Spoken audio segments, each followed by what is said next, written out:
Dê like, se inscreva no canal e deixe nos comentários outros livros que você quer ver por aqui. Karl Marx e Friedrich Engels, Manifesto do Partido Comunista, prefácio à edição alemã de 1872. A Liga dos Comunistas, uma associação operária internacional que, nas condições de então, obviamente só podia ser uma associação secreta, encarregou os abaixo-assinados no congresso realizado em Londres, em novembro de 1847, da redação para a publicação de um programa teórico e prático pormenorizado do partido. Surgiu assim o manifesto que se segue, cujo manuscrito seguiu para Londres, para impressão, poucas semanas antes da Revolução de Fevereiro. Publicado primeiro em alemão, teve já nesta língua pelo menos 12 edições diferentes na Alemanha, na Inglaterra e na América. Em inglês apareceu primeiro em 1850 em Londres no Red Republica, traduzido por Miss Ellen Macfarlane, e na América apareceu em 1871 em pelo menos 3 traduções diferentes. Em francês, primeiro em Paris, pouco antes da insurreição de junho de 1848, e recentemente em Le Socialiste de Nova York. Está em preparação uma nova tradução. Em polaco, em Londres, pouco depois da sua primeira edição alemã. Em russo, em Genebra, nos anos 60. Foi traduzido para dinamarquês igualmente logo a seguir ao seu aparecimento. Embora as condições muito se tenham alterado nos últimos 25 anos, os princípios gerais desenvolvidos neste manifesto conservam, grosso modo, ainda hoje a sua plena correção. Aqui e além seria de melhorar um pormenor ou outro. A aplicação prática destes princípios, o próprio manifesto declara, dependerá sempre e em toda parte das circunstâncias historicamente existentes, e por isso não se atribui de modo nenhum qualquer peso particular às medidas revolucionárias propostas no fim da seção segunda. Este passo teria sido hoje, em muitos aspectos, redigido de modo diferente.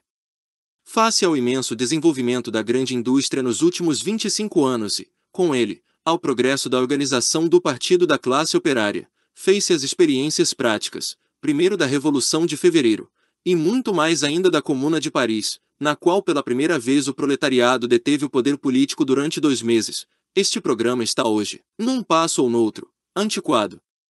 A Comuna, nomeadamente, forneceu a prova de que a classe operária não pode simplesmente tomar posse da máquina de Estado que encontra montada e pô-la em movimento para os seus objetivos próprios. Além disso, é óbvio que a crítica da literatura socialista apresenta, para os nossos dias, algumas lacunas, uma vez que só chega a 1847. É igualmente óbvio que as observações sobre a posição dos comunistas para com os diversos partidos da oposição, se bem que ainda hoje corretas nos seus traços fundamentais, estão agora, porém, já antiquadas na sua apresentação, uma vez que a situação política se reconfigurou totalmente e o desenvolvimento histórico acabou com a maioria dos partidos ali enumerados. Entretanto, o manifesto é um documento histórico, que já não nos arrogamos o direito de alterar. Talvez venha a aparecer uma edição posterior acompanhada de uma introdução que percorra a distância entre 1847 e os nossos dias. A presente reimpressão surgiu-nos inesperadamente e não nos deu tempo para tal. London, 24 de junho de 1872.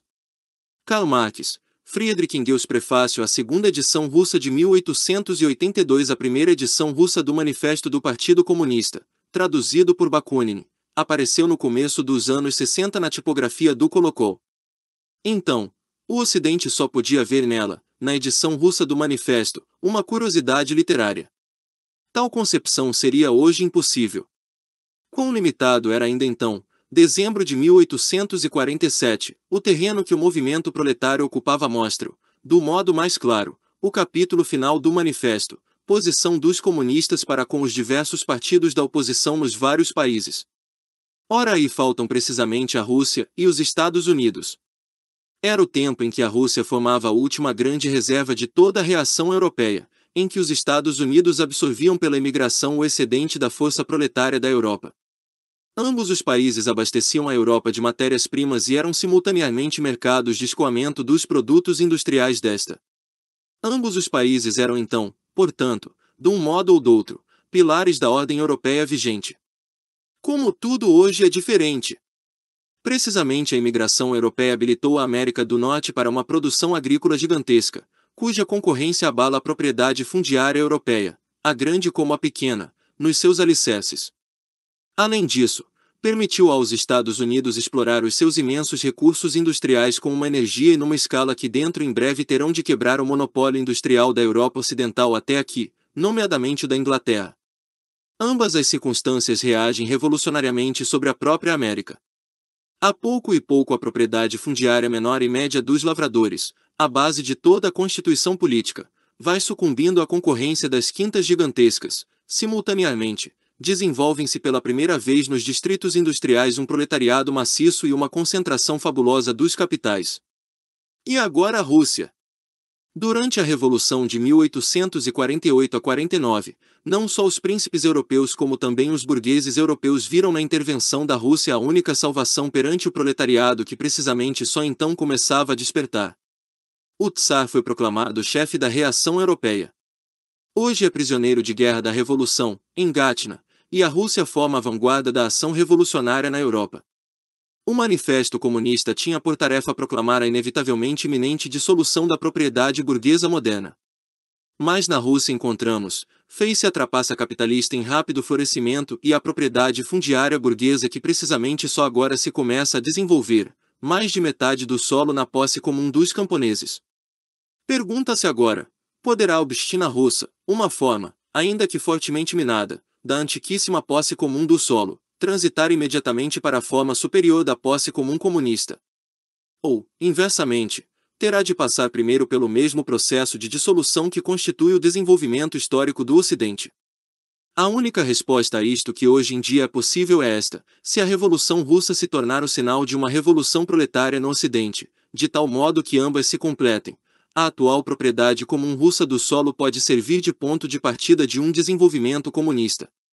Londres, 21 de janeiro de 1882. Karl Marx, F. Engels. Prefácio à edição alemã de 1883. Tenho, infelizmente, de assinar sozinho o prefácio à presente edição. Marx, o homem a quem toda a classe operária da Europa e da América deve mais do que a qualquer outro. Marx repousa no cemitério de Highgate, e sobre o seu túmulo cresce já a primeira erva. Depois da sua morte já não se pode mais falar de uma refundição ou complemento do manifesto. Pelo que considero tanto mais preciso afirmar aqui de novo, expressamente, o seguinte: o pensamento fundamental que percorre o manifesto, que a produção econômica, e a articulação social que dela com necessidade decorre, de qualquer época histórica forma a base da história política e intelectual dessa época, que, consequentemente, toda a história, desde a dissolução da antiquíssima posse comum do solo, tem sido uma história de lutas de classes, lutas entre classes exploradas e exploradoras, dominadas e dominantes, em diversos estádios do desenvolvimento social, que esta luta, porém, atingiu agora um estádio em que a classe explorada e oprimida, o proletariado, já não se pode libertar da classe exploradora e opressora, a burguesia, sem simultaneamente libertar para sempre a sociedade toda da exploração, da opressão e das lutas de classes. Este pensamento fundamental pertence única e exclusivamente a Marx. Já afirmei isto muitas vezes, mas é necessário, precisamente agora, que esta afirmação preceda o próprio manifesto. Londres, 28 de junho de 1883. F. Engels. Prefácio à edição inglesa de 1888. O manifesto foi publicado como plataforma da Liga dos Comunistas, uma associação de operários primeiro exclusivamente alemã e mais tarde internacional, e nas condições políticas do continente anteriores a 1848 inevitavelmente uma sociedade secreta. Num congresso da Liga, realizado em Londres em novembro de 1847, Marx e Engels foram encarregados de preparar para publicação um programa prático e teórico completo do partido. Redigido em alemão, em janeiro de 1848, o manuscrito foi enviado para o impressor em Londres umas semanas antes da Revolução Francesa de 24 de fevereiro. Uma tradução francesa saiu em Paris pouco antes da insurreição de junho de 1848. A primeira tradução inglesa, de Miss Ellen Macfarlane, apareceu no Red República, de George Julian, Londres, 1850. Tinham também sido publicadas uma edição dinamarquesa e uma polaca. A derrota da insurreição parisiense de junho de 1848, a primeira grande batalha entre proletariado e burguesia, empurrou de novo para plano recuado, durante algum tempo, as aspirações políticas e sociais da classe operária europeia. A partir daí a luta pela supremacia voltou a travar-se, como antes da Revolução de Fevereiro, apenas entre sectores diferentes da classe possidente. A classe operária ficou reduzida a um combate pelo espaço de manobra político, e à posição de ala extrema dos radicais da classe média.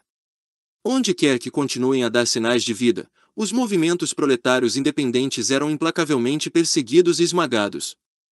Foi assim que a polícia prussiana conseguiu descobrir o Comitê Central da Liga dos Comunistas, então sediado em Colônia. Os seus membros foram detidos e, depois de 18 meses de prisão, foram a tribunal em outubro de 1852. Este celebrado julgamento dos comunistas de Colônia durou de 4 de outubro até 12 de novembro. 7 dos prisioneiros foram condenados a penas de cadeia numa fortaleza que variaram entre os 3 e os 6 anos. Imediatamente após a condenação, a Liga foi formalmente dissolvida pelos membros restantes. Quanto ao manifesto, parecia desde então condenado ao esquecimento. Quando a classe operária europeia recuperou a força suficiente para um novo ataque às classes dominantes, surgiu a Associação Internacional dos Trabalhadores. Mas esta associação, formada com o objetivo expresso de fundir num só corpo todo o proletariado militante da Europa e da América, não pôde proclamar logo os princípios formulados no manifesto. A Internacional foi obrigada a ter um programa suficientemente amplo para ser aceitável pelas trades uniões inglesas, pelos seguidores de Proudhon na França, na Bélgica, na Itália e na Espanha, e pelos wassalianos na Alemanha. Marx, que redigiu este programa a contento de todos, confiava inteiramente no desenvolvimento intelectual da classe operária, que seguramente resultaria da ação combinada e da discussão mútua. Os próprios acontecimentos e vicissitudes da luta contra o capital, e as derrotas ainda mais do que as vitórias, não podiam deixar de convencer os homens da insuficiência das suas várias panaceias favoritas e de preparar o caminho para uma inteligência mais completa das verdadeiras condições de emancipação da classe operária. E Marx tinha razão. A Internacional deixou os operários, ao dissolver-se em 1874, homens muito diferentes do que os tinha encontrado em 1864. O proudonismo na França e o lassalianismo na Alemanha estavam a morrer, e mesmo as trades uniões inglesas, conservadoras, embora a maior parte delas tivesse desde a vez muito cortado a sua ligação com a Internacional, iam avançando gradualmente para o ponto em que foi possível o seu presidente dizer o ano passado, em Swansea, em nome deles, que o socialismo continental deixou de nos meter medo. De fato, os princípios do manifesto tinham operado um progresso considerável entre os operários de todos os países. E deste modo o próprio manifesto voltou à frente de batalha. O texto alemão tinha sido reimpresso várias vezes na Suíça, na Inglaterra e na América, desde 1850. Em 1872 foi traduzido para inglês em Nova York, onde foi publicado no Vodou and Claflin's Weekly. Desta versão inglesa foi feita uma francesa em Le Socialiste de Nova York. De então para cá saíram na América pelo menos mais 2 traduções inglesas, mais ou menos mutiladas, e uma delas foi reimpressa em Inglaterra. A primeira tradução russa, feita por Bakunin, foi publicada em Genebra, por volta de 1863, na tipografia do Kolokol de Erzin. Uma segunda tradução, da heroica Vera Zasulicek, saiu também em Genebra, em 1882. Há uma nova edição dinamarquesa na Social Democratie Bibliothek, Copenhaga, 1885, uma nova tradução francesa em Le Socialiste, Paris, 1885. Desta última foi preparada e publicada uma versão espanhola em Madrid, 1886. Não contando com as reimpressões alemãs, houve pelo menos 12 edições. Uma tradução armênia que estava para ser publicada em Constantinopla há alguns meses não viu a luz do dia, segundo me dizem, porque o editor teve medo de fazer sair um livro com o nome de Marx e o tradutor declinou chamar-lhe uma produção sua. Tenho ouvido falar de outras traduções em outras línguas, mas não as vi. Assim, a história do manifesto reflete em grande medida a história do movimento operário moderno. Presentemente é sem dúvida a produção mais internacional e mais divulgada de toda a literatura socialista, plataforma comum reconhecida por milhões de operários desde a Sibéria à Califórnia. Contudo, quando foi escrito não lhe podíamos ter chamado um manifesto socialista.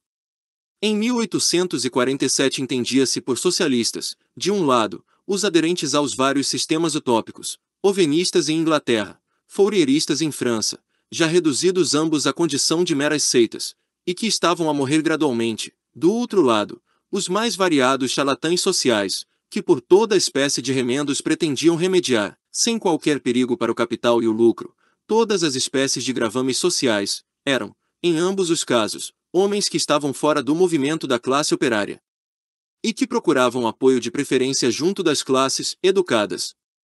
Todo e qualquer setor da classe operária que se tivesse convencido da insuficiência de meras revoluções políticas e tivesse proclamado a necessidade de uma mudança social total, esse setor chamava-se a si próprio comunista. Era um tipo de comunismo puramente instintivo, tosco, cru, mas já punha o dedo na chaga e teve a força bastante entre a classe operária para produzir em França o comunismo utópico de Cabet, e na Alemanha o de Weitring. Assim, em 1847, o socialismo era um movimento da classe média, e o comunismo um movimento da classe operária. O socialismo era, pelo menos no continente, respeitável, o comunismo era precisamente o oposto. E como a ideia que tínhamos desde o princípio era de que a emancipação da classe operária tem de ser obra da própria classe operária, não podia haver dúvidas sobre qual dos dois nomes tínhamos de adotar. E o que é mais, estamos, e sempre estivemos, longe de repudiá-lo. Embora o manifesto seja nossa produção conjunta, considero-me obrigado a declarar que a proposição fundamental que forma o seu núcleo pertence a Marx.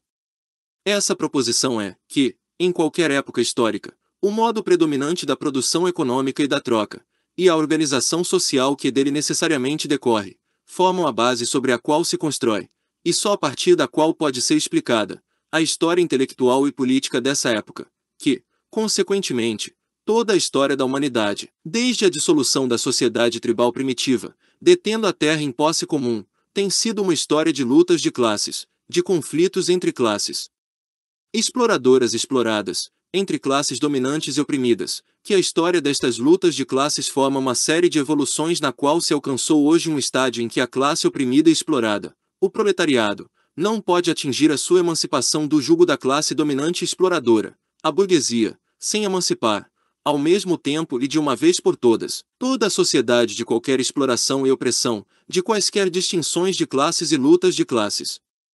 Já alguns anos antes de 1845 estávamos ambos a aproximar-nos gradualmente desta proposição que, em minha opinião, está destinada a fazer pela história o que a teoria de Darwin fez pela biologia.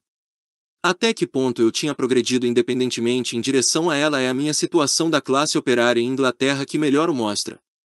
Mas quando voltei a encontrar Marx, em Bruxelas, na primavera de 1845, já ele a tinha formulada e apresentou-ma em termos quase tão claros como aqueles em que aqui a expus. Do nosso prefácio comum à edição alemã de 1872 cito o seguinte: a presente tradução é do Sr. Samuel Moore, o tradutor da maior parte do Capital, de Marx, revimo-lo em comum, e eu acrescentei algumas notas explicativas de alusões históricas. London, 30 de janeiro de 1888.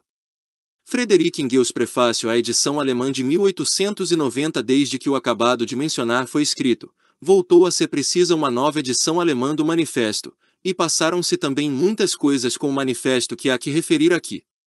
Uma segunda tradução russa, de Vera Zasulicek, apareceu em 1882, em Genebra. O prefácio para ela foi redigido por Marx e por mim. Infelizmente, perdi o manuscrito original alemão, tenho, portanto, que retraduzir do russo, com o que o trabalho não ganha nada. Diz assim: a primeira edição russa do Manifesto do Partido Comunista, em tradução de Bakunin, apareceu no começo dos anos 60 na tipografia do Kolokol. Naquela altura, uma edição russa deste escrito tinha, para o Ocidente, quando muito, o significado de uma curiosidade literária. Hoje, semelhante concepção não é mais possível. Como era limitado o âmbito que o habitat do movimento proletário tinha ao tempo da primeira publicação do Manifesto, janeiro de 1848, mostra da melhor maneira o seu último capítulo, posição dos comunistas para com os diversos partidos oposicionistas. Faltam aí, antes de tudo, a Rússia e os Estados Unidos. Era o tempo em que a Rússia formava a última grande reserva da reação europeia e em que a imigração para os Estados Unidos absorvia as forças excedentárias do proletariado europeu. Ambos os países abasteciam a Europa de matérias-primas e serviam, simultaneamente, de mercados de escoamento para os seus produtos industriais. Ambos apareciam, portanto, desta ou daquela maneira, como suportes da ordem social europeia. Hoje, como tudo isso mudou?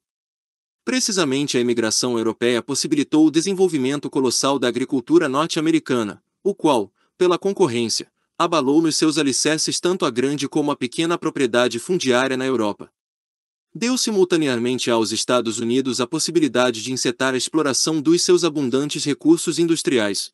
De certo, com tanta energia, e em tal escala, que, num curto espaço de tempo, isso teve que pôr fim ao monopólio industrial do Ocidente europeu. E estas duas circunstâncias reagiram também sobre a América numa direção revolucionária.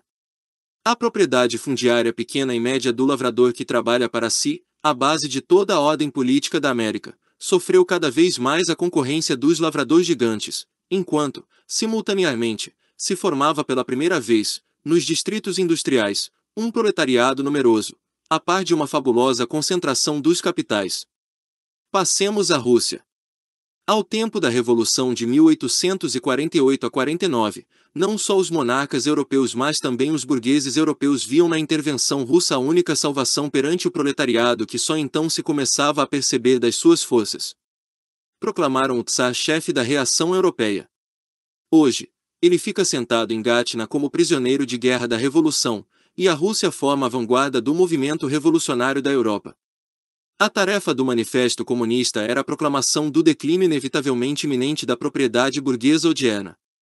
Na Rússia, porém, nós encontramos, a par da ordem capitalista que se desenvolve com uma pressa febril e da propriedade fundiária burguesa que só agora se começa a formar, mais de metade do solo na propriedade comum dos camponeses.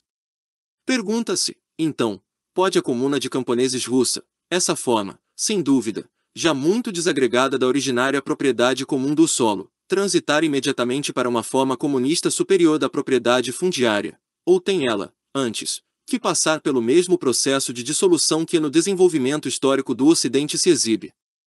A única resposta hoje possível para esta pergunta é a seguinte. Se a Revolução Russa se tornar o sinal para uma revolução operária no Ocidente, de tal modo que ambas se completem, então, a propriedade comum russo-odierna pode servir de ponto de partida para um desenvolvimento comunista. Londres, 21 de janeiro de 1882. Uma nova tradução polaca apareceu, por esse tempo, em Genebra, Manifeste Kommunistisme. Mais tarde, apareceu uma nova tradução dinamarquesa na Socialdemokratiske Bibliotek, Benhav, 1885. Infelizmente, ela não é inteiramente completa. Algumas passagens essenciais que parecem ter levantado dificuldades ao tradutor foram omitidas e, de resto, observam-se também, aqui e ali, vestígios de falta de cuidado que sobressaem tanto mais desagradavelmente quando se examina o trabalho quanto é certo que o tradutor, com um pouco mais de esmero, poderia ter realizado algo de excelente. Em 1886, apareceu uma nova tradução francesa em Le Socialiste, de Paris, é a melhor aparecida até aqui. A partir dela, foi, no mesmo ano, publicada uma versão espanhola, primeiro, em El Socialista de Madrid, depois, como brochura, Manifiesto do Partido Comunista por Carlos Marx YF Engels, Madrid, Administração de El Socialista, Hernán Cortés. Como curiosidade, refiro ainda que, em 1887, foi oferecido a um editor de Constantinopla o manuscrito de uma tradução armênia. O bom do homem não teve contudo a coragem de publicar qualquer coisa que tinha à frente o nome de Marx e achou que seria melhor que o tradutor se declarasse ele próprio como autor, o que ele no entanto recusou. Depois de ora uma hora outra das traduções americanas, mais ou menos incorretas, terem sido várias vezes reimpressas em Inglaterra, apareceu finalmente uma tradução autêntica no ano de 1888. É do meu amigo Samuel Moore, e foi mais uma vez revista por nós os dois em conjunto, antes da impressão. O título é Manifesto of the Communist Party, by Karl Marx and Frederick Engels. Authorized English Translation, edited and annotated by Frederick Engels, 1888, London, William Reeves, 185 Fleet Center IC. Retomei algumas das notas desta edição na presente edição. O manifesto tem tido uma carreira própria. Saudado entusiasticamente no momento do seu aparecimento pela vanguarda, então ainda pouco numerosa, do socialismo científico, como provam as traduções referidas no primeiro prefácio, foi em breve empurrado para segundo plano pela reação iniciada com a derrota dos operários de Paris em junho de 1848, e, por fim, declarado proscrito e banido, segundo a lei, pela condenação dos comunistas de Colônia, em novembro de 1852. Com o desaparecimento da cena pública do movimento operário que datava da Revolução de Fevereiro, passou também um manifesto para segundo plano. Quando a classe operária europeia se fortaleceu de novo suficientemente para uma nova arremetida contra o poder das classes dominantes, surgiu a Associação Internacional dos Trabalhadores. Tinha por finalidade fundir todo o operariado militante da Europa e da América num único grande corpo de exército. Não podia, por isso, partir dos princípios consignados no manifesto. Tinha de ter um programa que não fechasse a porta às trades uniões inglesas, nem aos proudhonianos franceses, belgas, italianos e espanhóis, nem aos lassalianos alemães. Este programa, os considerandos para os estatutos da Internacional, foi traçado por Marx com uma mestria que até Bakunin e os anarquistas reconheceram. Para a vitória final dos princípios apresentados no manifesto, Marx confiava única e exclusivamente no desenvolvimento intelectual da classe operária, tal como este tinha necessariamente de resultar da unidade de ação e da discussão. Os acontecimentos e as vicissitudes da luta contra o capital, e ainda mais as derrotas do que os êxitos, não podiam deixar de mostrar claramente aos combatentes a insuficiência das panaceias em que até aí criam e de lhes tornar as cabeças mais receptivas a uma profunda inteligência das verdadeiras condições da emancipação dos operários. E Marx tinha razão. A classe operária de 1874, quando da dissolução da Internacional, era completamente diferente da de 1864, quando da sua fundação. O proudhonismo, nos países românicos, o lassalianismo específico na Alemanha, estavam moribundos, e mesmo as trades uniões inglesas, então profundamente conservadoras, caminhavam gradualmente para o ponto em que foi possível o presidente do seu Congresso de Swansea, em 1887, afirmar em nome deles: o socialismo continental deixou de nos meter medo. O socialismo continental que, porém, já em 1887 era quase só a teoria proclamada no manifesto. E assim a história do manifesto reflete até certo grau a história do movimento operário moderno desde 1848. Presentemente ele é sem dúvida o produto mais amplamente divulgado, mais internacional, de toda a literatura socialista, o programa comum de muitos milhões de operários de todos os países desde a Sibéria à Califórnia. E, contudo, quando ele apareceu, não lhe poderíamos ter chamado um manifesto socialista.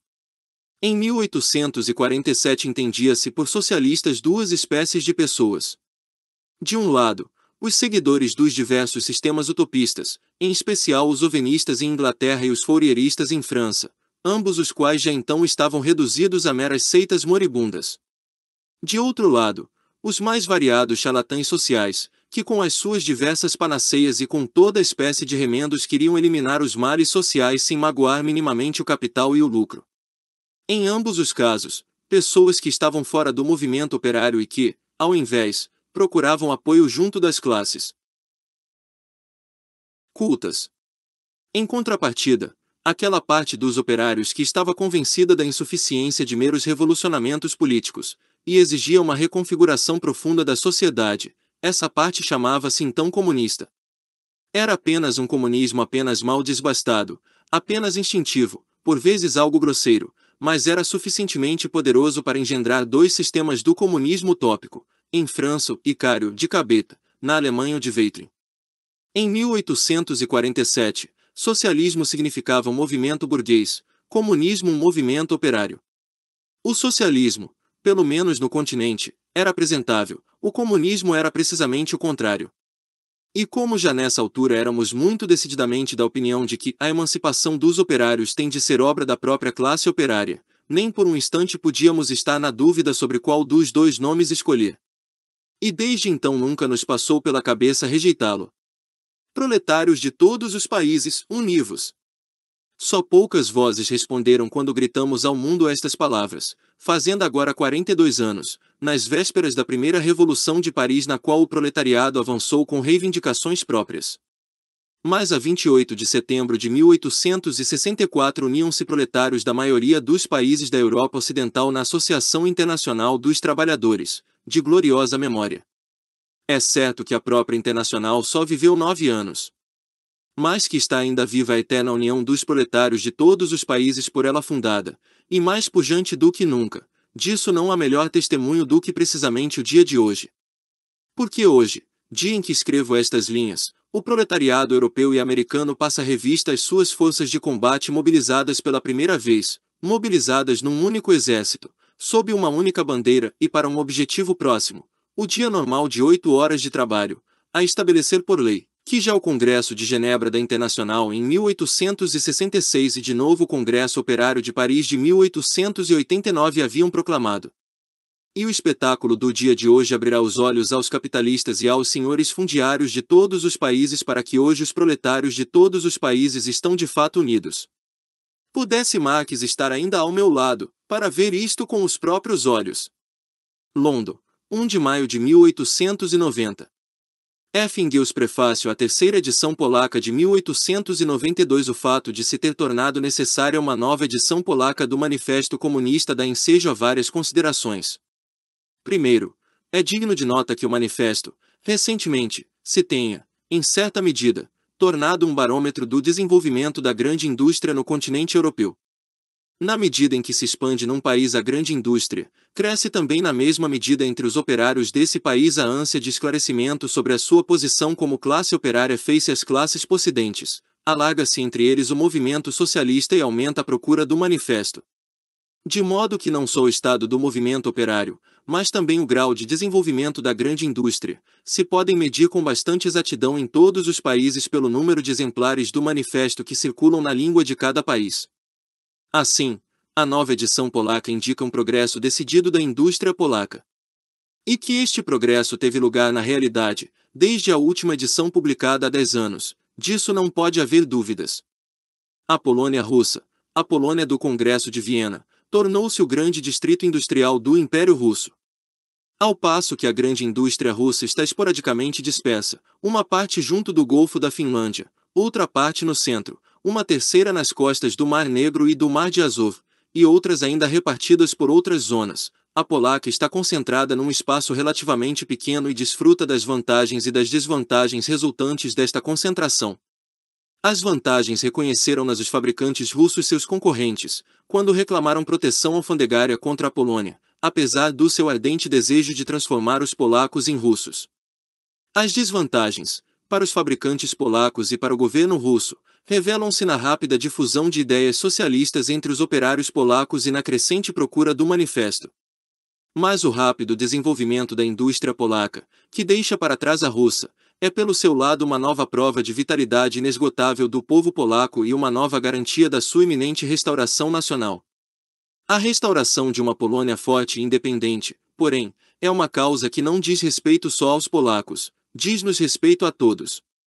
Uma colaboração internacional sincera das nações europeias só é possível se cada uma destas nações for, em sua casa, perfeitamente autônoma. A Revolução de 1848, que, sob a bandeira proletária, acabou por apenas deixar que os combatentes proletários fizessem o trabalho da burguesia, também impôs a independência da Itália, da Alemanha e da Hungria, por meio dos seus executores testamentários, Louis Bonaparte e Bismarck, mas a Polônia, que desde 1792 fez mais pela Revolução do que estas três juntas, a Polônia deixaram entregue a si própria quando em 1863 sucumbiu ao poderio russo, que lhe era 10 vezes superior. A nobreza não pôde manter nem reconquistar a independência da Polônia, para a burguesia está hoje, pelo menos indiferente. E, contudo, é uma necessidade para a cooperação harmoniosa das nações europeias. Só o jovem proletariado polaco a pode conquistar, e em suas mãos ela está bem preservada. Pois os operários de todo o resto da Europa precisam tanto da independência da Polônia como os próprios operários polacos. London, 10 de fevereiro de 1892. F. Engels. Prefácio à edição italiana de 1893. Ao leitor italiano, a publicação do Manifesto do Partido Comunista coincidiu quase com o 18 de março de 1848, o dia das revoluções de Milão e Berlim, as quais foram levantamentos armados das duas nações ocupando o centro, uma do continente, a outra do Mediterrâneo, duas nações até então enfraquecidas pela divisão e pela discórdia no interior, e que por conseguinte passaram à dominação estrangeira. Se a Itália estava submetida ao imperador da Áustria, a Alemanha sofria o jugo, indireto mas não menos efetivo, do Tsar de todas as Rússias. As consequências de 18 de março de 1848 livraram tanto a Itália como a Alemanha desta vergonha. Se, de 1848 a 1871, estas duas grandes nações foram reconstituídas e de certo modo devolvidas a si próprias, foi, como Karl Marx dizia, porque os homens que abateram a Revolução de 1848 foram, malgrado os seus executores testamentários. Por toda parte a revolução de então foi obra da classe operária, foi esta que levantou as barricadas e que pagou com a vida. Mas só os operários de Paris tinham a intenção bem determinada de, derrubando o governo, derrubarem o regime da burguesia. Mas, por profundamente conscientes que estivessem do antagonismo fatal que existia entre a classe deles e a burguesia, nem o progresso econômico do país nem o desenvolvimento intelectual das massas operárias francesas tinham atingido o grau que teria tornado possível uma reconstrução social. Em última análise, portanto, os frutos da revolução foram colhidos pela classe capitalista. Nos outros países, na Itália, na Alemanha, na Áustria, na Hungria, os operários, de começo, mas não fizeram do que levar ao poder a burguesia. Mas num país o reino da burguesia é impossível sem a independência nacional. Por isso, a Revolução de 1848 tinha de arrastar consigo a unidade e a autonomia das nações que até então lhes faltara, da Itália, da Hungria, da Alemanha. A da Polônia seguir-se-á por sua vez. Portanto, se a Revolução de 1848 não foi uma revolução socialista, aplanou o caminho, preparou o solo para esta última.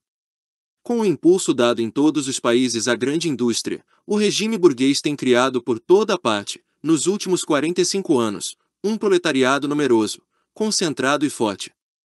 Criou assim, segundo a expressão do manifesto, os seus próprios coveiros.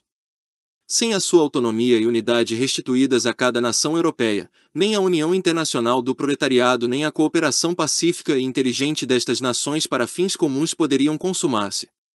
Imaginem uma ação internacional e comum dos operários italianos, húngaros, alemães, polacos, russos nas condições políticas de antes de 1848. Assim, as batalhas de 1848 não foram travadas em vão, os 45 anos que nos separam dessa etapa revolucionária também não foram para nada. Os frutos amadurecem. E tudo o que eu desejo é que a publicação desta tradução italiana do manifesto seja de tão bom augúrio para a vitória do proletariado italiano como a publicação do original o foi para a Revolução Internacional. O Manifesto Comunista presta plena justiça à ação revolucionária do capitalismo no passado. A primeira nação capitalista foi a Itália. O termo da Idade Média feudal, o limiar da era capitalista moderna, está assinalado por uma figura colossal.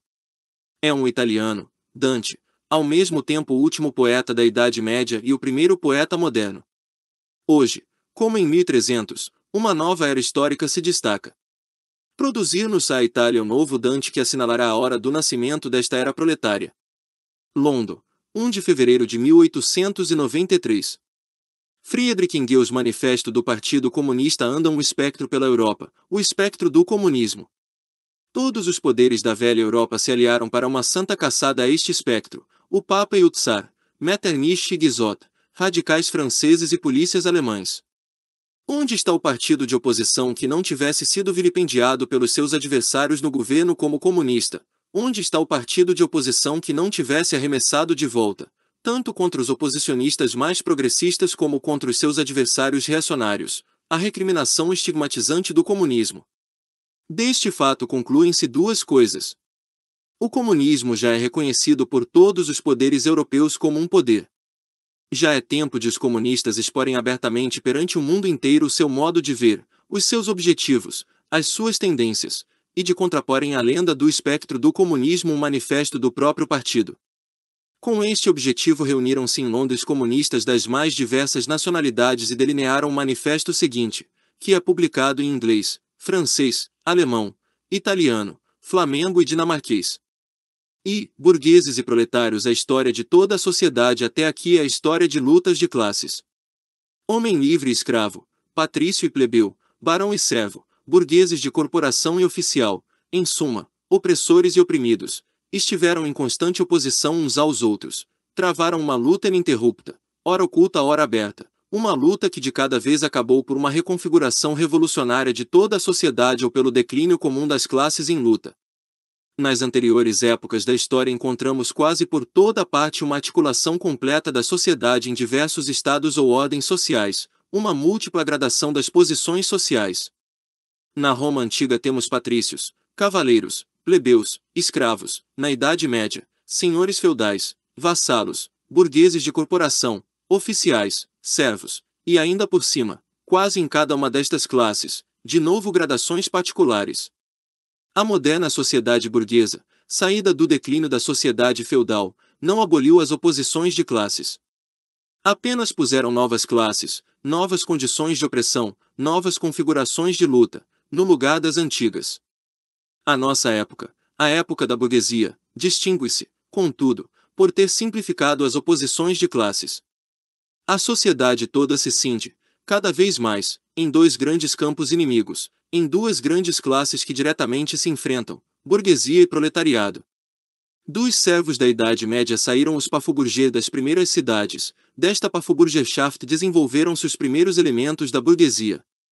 O descobrimento da América, a circunnavegação de África, criaram um novo terreno para a burguesia ascendente. O mercado das Índias Orientais e da China, a colonização da América, o intercâmbio com as colônias, a multiplicação dos meios de troca e das mercadorias em geral deram ao comércio, à navegação, à indústria, um surto nunca até então conhecido, e, com ele, um rápido desenvolvimento ao elemento revolucionário na sociedade feudal em desmoronamento. O modo de funcionamento até aí feudal ou corporativo da indústria já não chegava para a procura que crescia com novos mercados. Substituiu-a a manufatura. Os mestres de corporação foram desalojados pelo Estado Médio Industrial, a divisão do trabalho entre as diversas corporações desapareceu ante a divisão do trabalho na própria oficina singular. Mas os mercados continuavam a crescer, a procura continuava a subir. Também a manufatura já não chegava mais. Então o vapor e a maquinaria revolucionaram a produção industrial.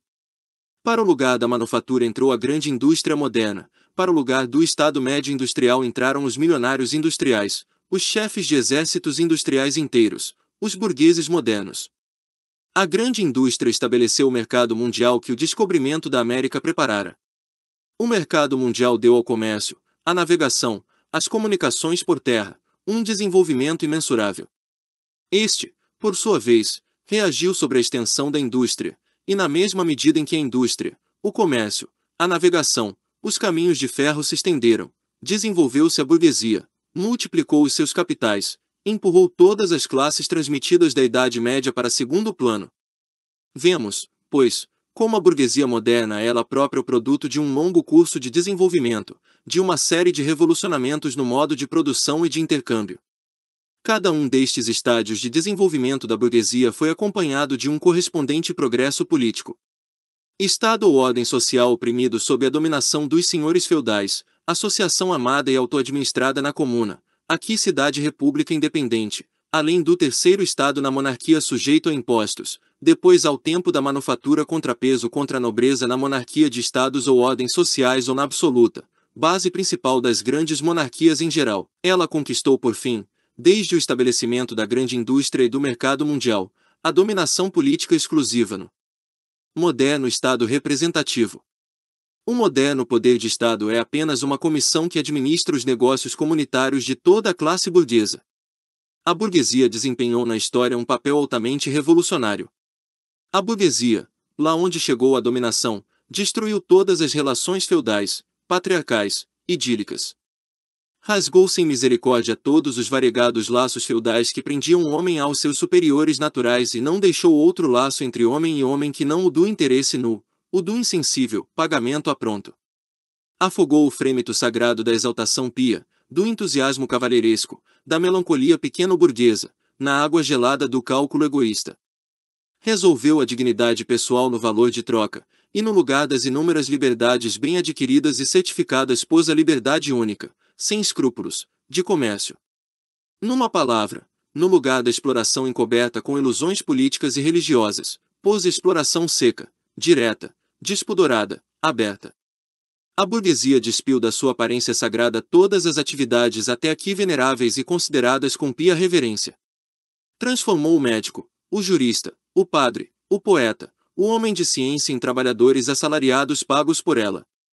A burguesia arrancou à relação familiar o seu comovente véu sentimental e reduziu-a a uma pura relação de dinheiro.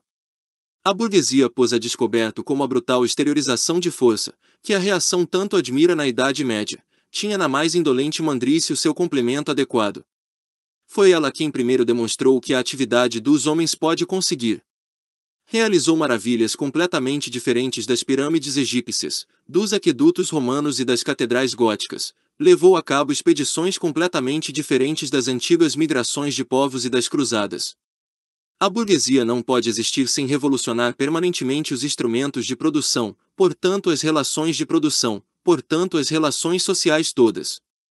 A conservação inalterada do antigo modo de produção era, pelo contrário, a condição primeira de existência de todas as anteriores classes industriais. O permanente revolucionamento da produção, o ininterrupto abalo de todas as condições sociais, a incerteza e o movimento eternos distinguem a época da burguesia de todas as outras. Todas as relações fixas e enferrujadas, com o seu cortejo de vetustas representações e intuições, são dissolvidas, todas as recém-formadas envelhecem antes de poderem ossificar-se. Tudo o que era dos estados ou ordens sociais estável se volatiliza, tudo o que era sagrado é desagrado, e os homens são por fim obrigados a encarar com olhos prosaicos a sua posição na vida, as suas ligações recíprocas.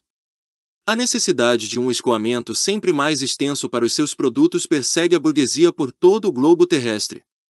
Tem de se implantar em toda a parte, instalar-se em toda a parte, estabelecer contactos em toda a parte. A burguesia, pela sua exploração do mercado mundial, configurou de um modo cosmopolita a produção e o consumo de todos os países. Para grande pesar dos reacionários, tirou a indústria o solo nacional onde firmava os pés. As antiquíssimas indústrias nacionais foram aniquiladas, e são ainda diariamente aniquiladas. São desalojadas por novas indústrias cuja introdução se torna uma questão vital para todas as nações civilizadas, por indústrias que já não laboram matérias-primas nativas, mas matérias-primas oriundas das zonas mais afastadas, e cujos fabricos são consumidos não só no próprio país como simultaneamente em todas as partes do mundo. Para o lugar das velhas necessidades, satisfeitas por artigos do país, entram necessidades novas que exigem para sua satisfação os produtos dos países e dos climas mais longínquos. Para o lugar da velha autossuficiência e do velho isolamento locais e nacionais, entra um intercâmbio unilateral, uma dependência das nações umas das outras. E tal como na produção material, assim também na produção espiritual. Os artigos espirituais das nações singulares tornam-se bem comum. A unilateralidade e estreiteza nacionais tornam-se cada vez mais impossíveis, e das muitas literaturas nacionais e locais forma-se uma literatura mundial. A burguesia, pelo rápido melhoramento de todos os instrumentos de produção, pelas comunicações infinitamente facilitadas, arrasta todas as nações, mesmo as mais bárbaras, para a civilização.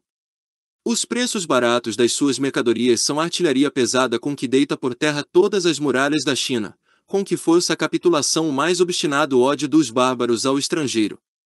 Compele todas as nações a apropriarem o modo de produção da burguesia, se não quiserem arruinar-se, compele-as a introduzirem no seu seio a chamada civilização, isto é, a tornarem-se burguesas. Numa palavra, ela cria para si um mundo à sua própria imagem. A burguesia submeteu o campo à dominação da cidade. Criou cidades enormes, aumentou num grau elevado o número da população urbana fez-se a rural, e deste modo arrancou uma parte significativa da população à idiotia da vida rural. Assim como tornou dependente o campo da cidade, tornou dependentes os países bárbaros e semibárbaros dos civilizados, os povos agrícolas dos povos burgueses, o Oriente do Ocidente. A burguesia suprime cada vez mais a dispersão dos meios de produção, da propriedade e da população. Aglomerou a população, centralizou os meios de produção e concentrou a propriedade em poucas mãos. A consequência necessária disto foi a centralização política. Províncias independentes, quase somente aliadas, com interesses, leis, governos e direitos alfandegários diversos, foram comprimidas numa nação, num governo, numa lei, num interesse nacional de classe, numa linha aduaneira. A burguesia, na sua dominação de classe de um escasso século, criou forças de produção mais massivas e mais colossais do que todas as gerações passadas juntas. subjugação das forças da natureza, maquinaria, aplicação da química à indústria e à lavoura, navegação a vapor, caminhos de ferro, telégrafos elétricos, arroteamento de continentes inteiros, navegabilidade dos rios, populações inteiras feitas saltar do chão. Que século anterior teve ao menos um pressentimento de que estas forças de produção estavam adormecidas no seio do trabalho social. Vimos assim que os meios de produção e de intercâmbio sobre cuja base se formou a burguesia foram gerados na sociedade feudal. Num certo estágio do desenvolvimento destes meios de produção e de intercâmbio, as relações em que a sociedade feudal produzia e trocava, a organização feudal da agricultura e da manufatura, numa palavra, as relações de propriedade feudais, deixaram de corresponder às forças produtivas já desenvolvidas. Tolhiam a produção, em vez de a fomentarem. Transformaram-se em outros tantos grilhões. Tinham de ser rompidas e foram rompidas. Para o seu lugar entrou a livre concorrência, com a constituição social e política a ela adequada, com a dominação econômica e política da classe burguesa. Um movimento semelhante processa-se diante dos nossos olhos.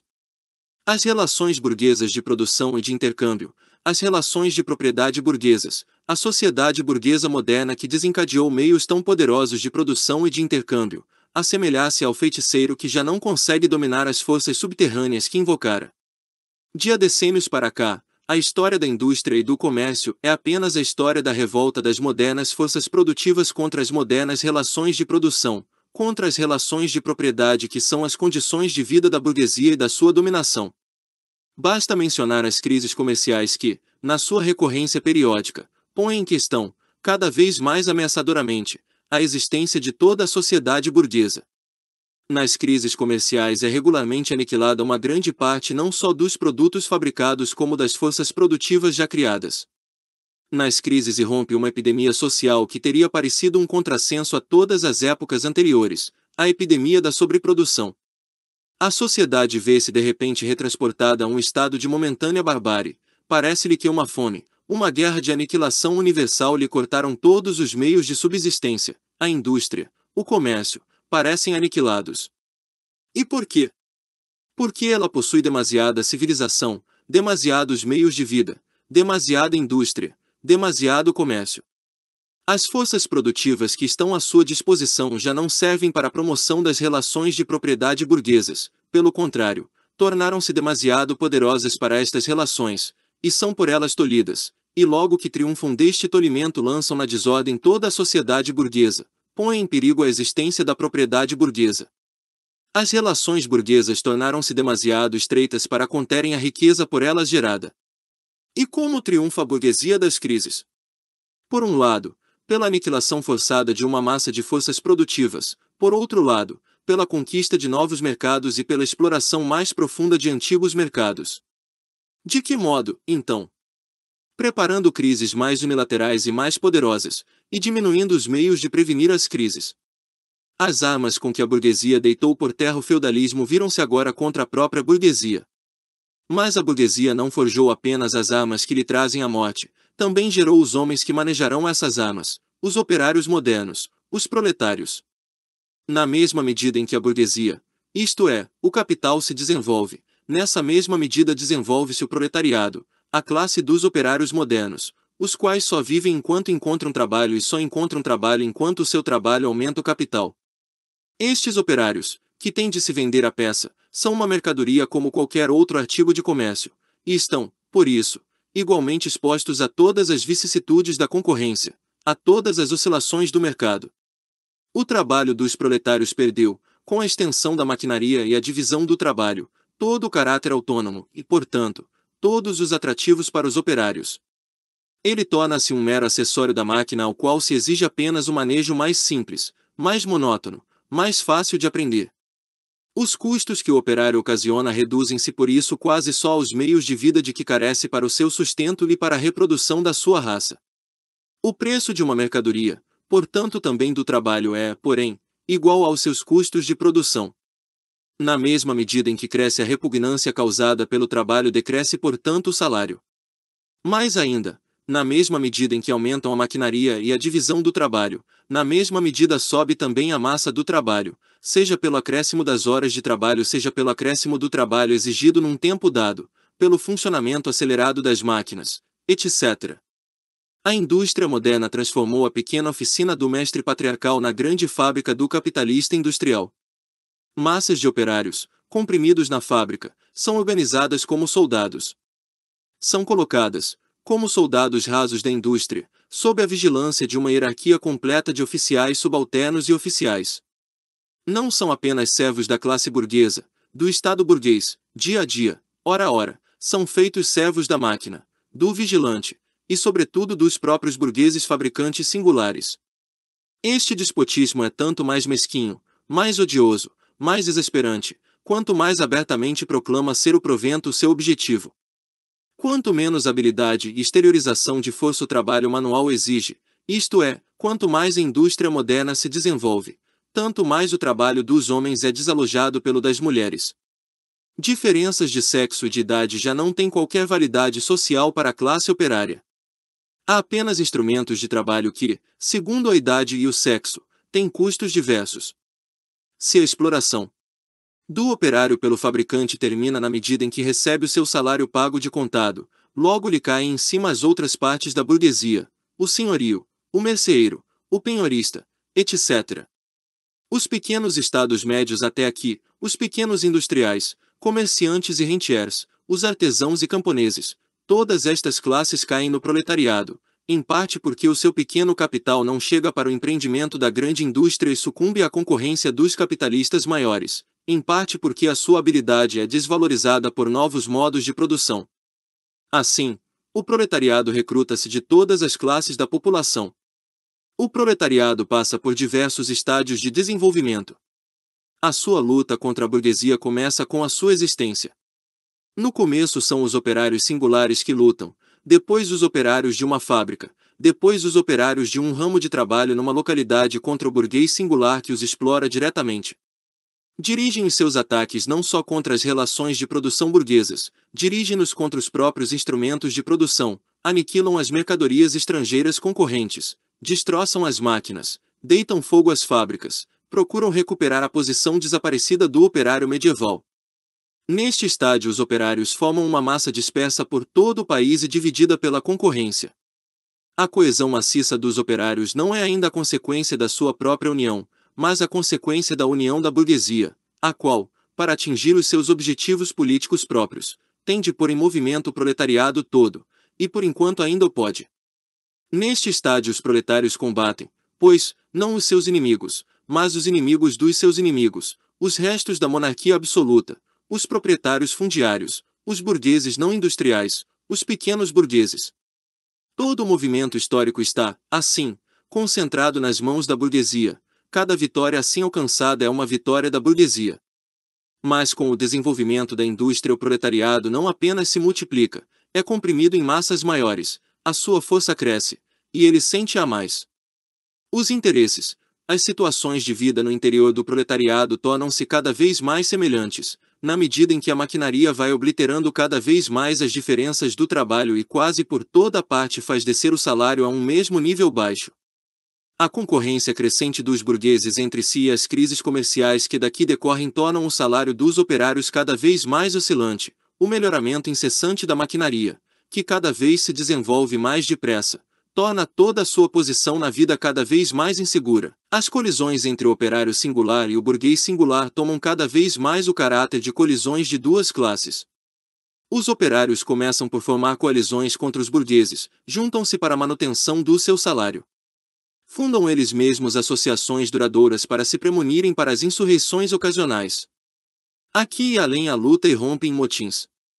De tempos a tempos os operários vencem, mas só transitoriamente. O resultado propriamente dito das suas lutas não é o êxito imediato, mas a união dos operários que cada vez mais se amplia. Ela é promovida pelos meios crescentes de comunicação, criados pela grande indústria, que põem os operários das diversas localidades em contato uns com os outros. Basta, porém, este contato para centralizar as muitas lutas locais, por toda a parte com o mesmo caráter, numa luta nacional, numa luta de classes. Mas toda a luta de classes é uma luta política.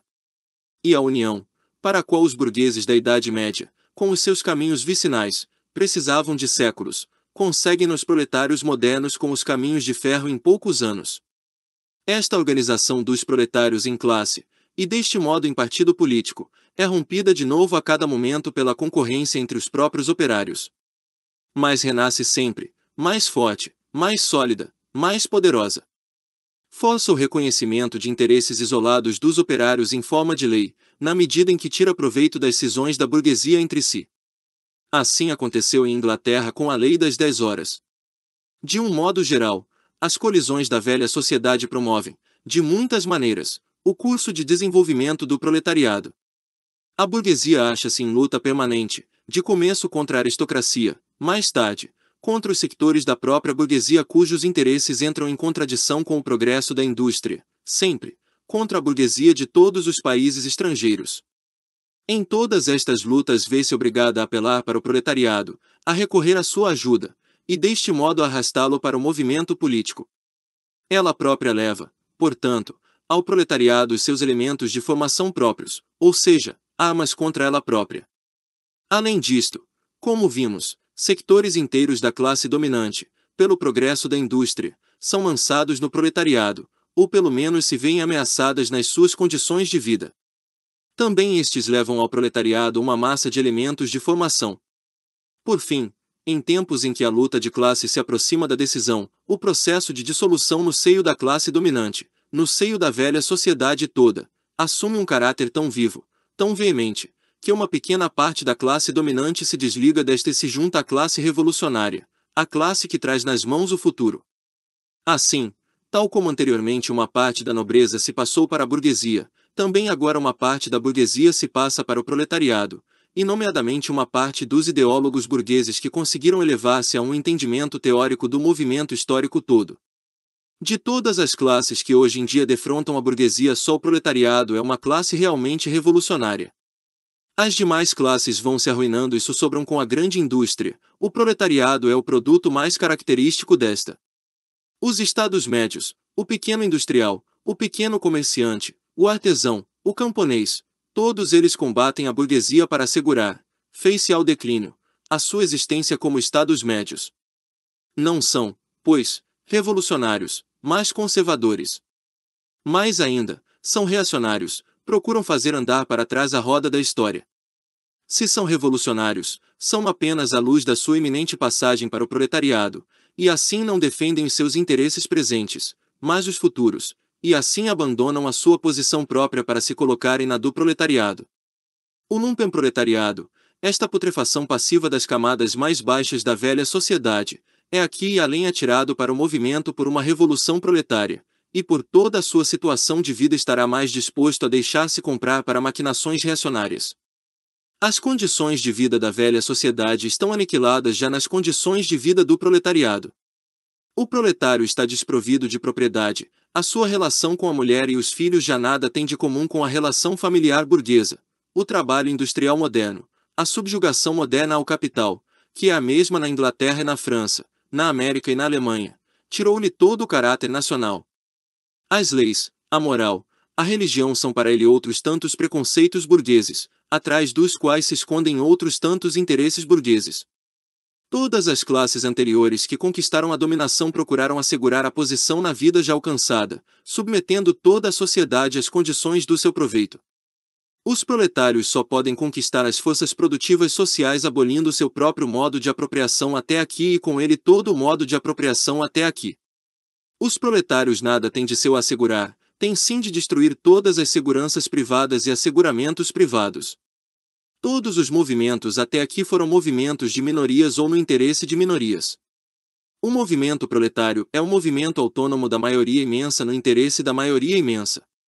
O proletariado, a camada mais baixa da sociedade atual, não pode elevar-se, não pode endireitar-se, sem fazer ir pelos ares toda a superestrutura das camadas que formam a sociedade oficial.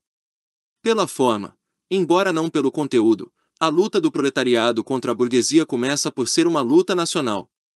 O proletariado de cada um dos países tem naturalmente de começar por resolver os problemas com a sua própria burguesia. Ao traçarmos as fases mais gerais do desenvolvimento do proletariado, seguimos de perto a guerra civil mais ou menos oculta no seio da sociedade existente até ao ponto em que rebenta numa revolução aberta e o proletariado, pelo derrube violento da burguesia, funda a sua dominação. Toda a sociedade até aqui repousava, como vimos, na oposição de classes opressoras e oprimidas. Mas para se poder oprimir uma classe, tem de lhe ser asseguradas condições em que possa pelo menos ir arrastando a sua existência servil. O servo conseguiu chegar, na servidão, a membro da comuna, tal como o pequeno burguês a burguês sob o jugo do absolutismo feudal. Pelo contrário, o operário moderno, em vez de se elevar com o progresso da indústria, afunda-se cada vez mais abaixo das condições da sua própria classe. O operário torna-se no indigente e o pauperismo desenvolve-se ainda mais depressa do que a população e a riqueza. Torna-se com isto evidente que a burguesia é incapaz de continuar a ser por muito mais tempo a classe dominante da sociedade e a impor à sociedade como lei reguladora as condições de vida da sua classe.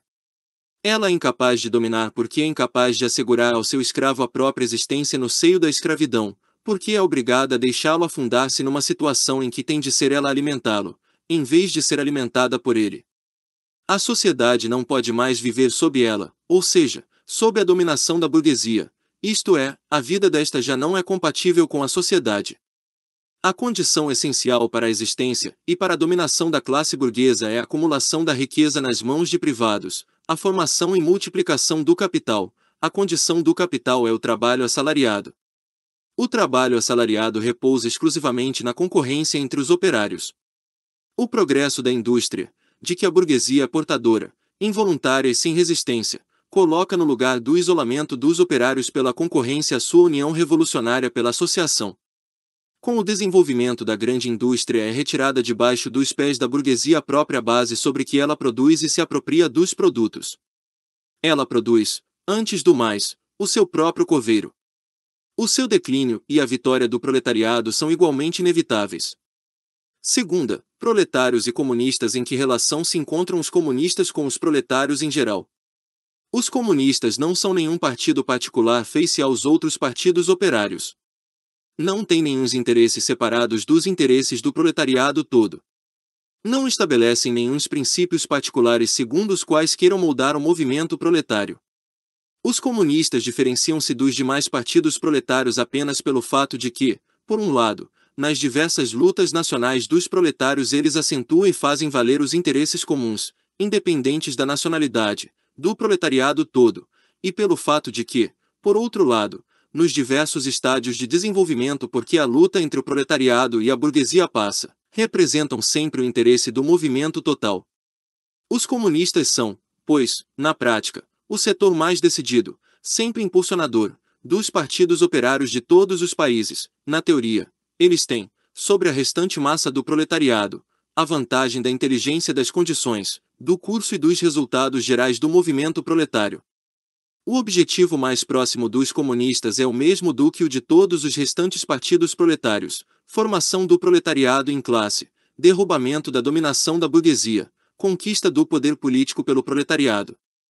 As proposições teóricas dos comunistas não repousam de modo nenhum em ideias, em princípios, que foram inventados ou descobertos por este ou por aquele melhorador do mundo. São apenas expressões gerais de relações efetivas de uma luta de classes que existe, de um movimento histórico que se processa diante dos nossos olhos. A abolição de relações de propriedade até aqui não é nada de peculiarmente característico do comunismo. Todas as relações de propriedade estiveram submetidas a uma constante mudança histórica, a uma constante transformação histórica. A Revolução Francesa, por exemplo, aboliu a propriedade feudal a favor da burguesa. O que distingue o comunismo não é a abolição da propriedade em geral, mas a abolição da propriedade burguesa. Mas a moderna propriedade privada burguesa é a expressão última e mais consumada da geração e apropriação dos produtos que repousam em oposições de classes, na exploração de umas pelas outras. Neste sentido, os comunistas podem condensar a sua teoria numa única expressão: supressão da propriedade privada. Tem-nos censurado, a nós, comunistas, de que quereríamos abolir a propriedade adquirida pessoalmente, fruto do trabalho próprio, a propriedade que formaria a base de toda a liberdade, atividade e autonomia pessoais. Propriedade fruto do trabalho, conseguida, ganha pelo próprio. Falais da propriedade pequeno-burguesa, pequeno-camponesa, que precedeu a propriedade burguesa. Não precisamos de abolir, o desenvolvimento da indústria aboliu-a e abole-a diariamente. Ou falais da moderna propriedade privada burguesa. Mas será que o trabalho assalariado, o trabalho do proletário, lhe cria propriedade? De modo nenhum. Cria o capital, isto é, a propriedade que explora o trabalho assalariado, que só pode multiplicar-se na condição de gerar novo trabalho assalariado para de novo explorar. A propriedade, na sua figura odierna, move-se na oposição de capital e trabalho assalariado. Consideremos ambos os lados desta oposição. Ser capitalista significa ocupar na produção uma posição não só puramente pessoal, mas social.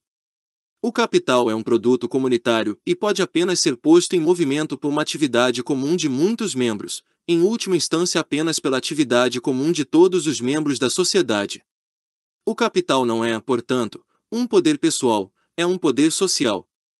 Se, portanto, o capital é transformado em propriedade comunitária, pertencente a todos os membros da sociedade, a propriedade pessoal não se transforma então em propriedade social. Só se transforma o caráter social da propriedade. Perde o seu caráter de classe. Vejamos agora o trabalho assalariado. O preço médio do trabalhado assalariado é o mínimo do salário, isto é, a soma dos meios de vida que são necessários para manter vivo o operário como operário. Aquilo, portanto, de que o operário se apropria pela sua atividade chega apenas para gerar de novo a sua vida nua. De modo nenhum queremos abolir esta apropriação pessoal dos produtos de trabalho para a nova geração da vida imediata, uma apropriação que não deixa nenhum provento líquido capaz de conferir poder sobre trabalho alheio. Queremos suprimir apenas o caráter miserável desta apropriação, em que o operário só vive para multiplicar o capital, só vive na medida em que o exige o interesse da classe dominante. Na sociedade burguesa o trabalho vivo é apenas um meio para multiplicar o trabalho acumulado. Na sociedade comunista o trabalho acumulado é apenas um meio para ampliar, enriquecer, promover o processo da vida dos operários. Na sociedade burguesa domina, portanto, o passado sobre o presente, na comunista o presente sobre o passado. Na sociedade burguesa o capital é autônomo e pessoal, ao passo que o indivíduo ativo não é autônomo nem pessoal. E a supressão desta relação chama a burguesia supressão da personalidade e da liberdade. E com razão. Trata-se certamente da supressão da personalidade burguesa, da autonomia burguesa e da liberdade burguesa. Por liberdade entende-se, no interior das atuais relações de produção burguesas, o comércio livre, a compra e vendas livres. Mas se cai o tráfico, cai também o tráfico livre. O palavreado acerca do livre tráfico, como todas as demais tiradas da nossa burguesia sobre a liberdade, só tem em geral sentido face ao tráfico constrangido, face ao burguês subjugado da Idade Média, mas não face à supressão comunista do tráfico, das relações de produção burguesas e da própria burguesia. Horrorizais-vos por queremos suprimir a propriedade privada. Mas na vossa sociedade existente, a propriedade privada está suprimida para 9/10 dos seus membros, ela existe precisamente pelo fato de não existir para 9/10. Censurais-nos, portanto, por queremos suprimir uma propriedade que pressupõe como condição necessária que a imensa maioria da sociedade não possua propriedade. Numa palavra, censurais-nos por queremos suprimir a vossa propriedade. Certamente, é isso mesmo que queremos. A partir do momento em que o trabalho já não possa ser transformado em capital, em dinheiro, em renda, em suma, num poder social monopolizável, isto é, a partir do momento em que a propriedade pessoal já não possa converter-se em propriedade burguesa, a partir desse momento declarais que a pessoa é suprimida. Concedeis, por conseguinte, que por pessoa não entendeis mais ninguém a não ser o burguês, o proprietário burguês. E esta pessoa tem certamente de ser suprimida. O comunismo não tira a ninguém o poder de se apropriar de produtos sociais, tira apenas o poder de, por esta apropriação, subjugar a si trabalho alheio. Tem-se objetado que com a supressão da propriedade privada cessaria toda a atividade e alastraria uma preguiça geral. De acordo com isso, a sociedade burguesa teria muito de ter perecido de inércia, pois os que nela trabalham não ganham, e os que nela ganham não trabalham. Toda esta objeção vai dar a tautologia de que deixa de haver trabalho assalariado assim que deixar de haver capital. Todas as objeções dirigidas contra o modo de apropriação e de produção comunista dos produtos materiais foram igualmente alargadas à apropriação e à produção dos produtos espirituais. Tal como, para o burguês, o cessar da propriedade de classe é o cessar da própria produção, também para ele o cessar da cultura de classe é idêntico ao cessar da cultura em geral. A cultura cuja perda ele lamenta é, para a enorme maioria, a formação para a máquina. Mas não disputeis conosco enquanto medides pelas vossas representações burguesas de liberdade, de cultura, de direito, etc., a abolição da propriedade burguesa. As vossas próprias ideias são produtos das relações de produção e propriedade burguesas, tal como o vosso direito é apenas a vontade da vossa classe elevada à lei, uma vontade cujo conteúdo está dado nas condições materiais de vida da vossa classe.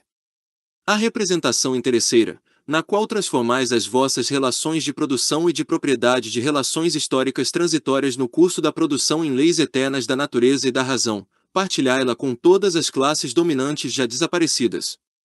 O que compreendeis para a propriedade antiga, o que compreendeis para a propriedade feudal, já não podeis compreender para a propriedade burguesa. Supressão da família. Até os mais radicais se indignam com este propósito infame dos comunistas. Sobre que assenta a família atual, a família burguesa. Sobre o capital, sobre o proveito privado. Completamente desenvolvida ela só existe para a burguesia, mas ela encontra o seu complemento na ausência forçada da família para os proletários e na prostituição pública.